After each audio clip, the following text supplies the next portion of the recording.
Bonjour à tous, bonjour Isor. Bonjour Philippe. Alors de nouveau du bon et du moins bon cette semaine. Pour commencer par le plus négatif, eh bien c'est Moody's qui revoit les notes de plusieurs banques en Europe et plutôt à la baisse. Et du bon, eh bien c'est plutôt les statistiques économiques de chaque côté de l'Atlantique, Isor. Absolument, parce que qui crut que ça arriverait un jour au quatrième trimestre, bon seulement au quatrième trimestre, mais tout de même, la France a fait mieux que l'Allemagne, puisque le PIB français s'est accru de 0,2%, alors que le PIB allemand a lui reculé de 0,2%, donc je pense que ça méritait tout de même de le souligner. C'était pas mal aussi du côté des États-Unis.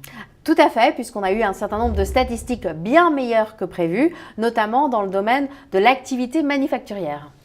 Alors du côté des sociétés, il y a eu des résultats plutôt mitigés, on en reparlera plus tard. On a surtout préféré mettre l'accent sur les introductions en bourse. Oui, parce que ça c'est très dynamique, il y en a beaucoup en ce moment. Alors je vais en citer 4 à titre d'exemple. Il y a Adocia dans le domaine qui est une société de biotechnologie. Vous avez aussi EOS Imagine. EOS qui a été introduite jeudi dernier. Exactement, donc c'est tout récent. EOS Imagine permet de réaliser de l'imagerie médicale mais de façon très innovante, puisque d'abord il peut en faire en 3D et puis ensuite le patient n'est pas forcément allongé, il peut être debout. Et puis vous en avez aussi d'autres, vous avez Intrasense, toujours dans le domaine de l'imagerie médicale, mais cette fois-ci plutôt côté logiciel, puisqu'il permet en fait de traiter les images.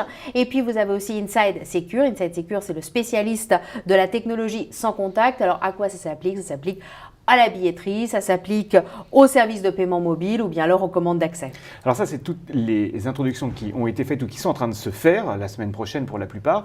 Et puis, il y a les perspectives d'introduction pour des toutes petites, comme sur le marché libre pour Bois Habitat, et puis pour de plus grosses, je crois, sur un marché new-yorkais, par exemple. Oui, on parle beaucoup en ce moment de Facebook, ça c'est vrai qu'il devrait être introduit. Ouais. Eh bien, on suivra toutes ces introductions, on suivra aussi les résultats des sociétés pour un prochain Un fait, une valeur.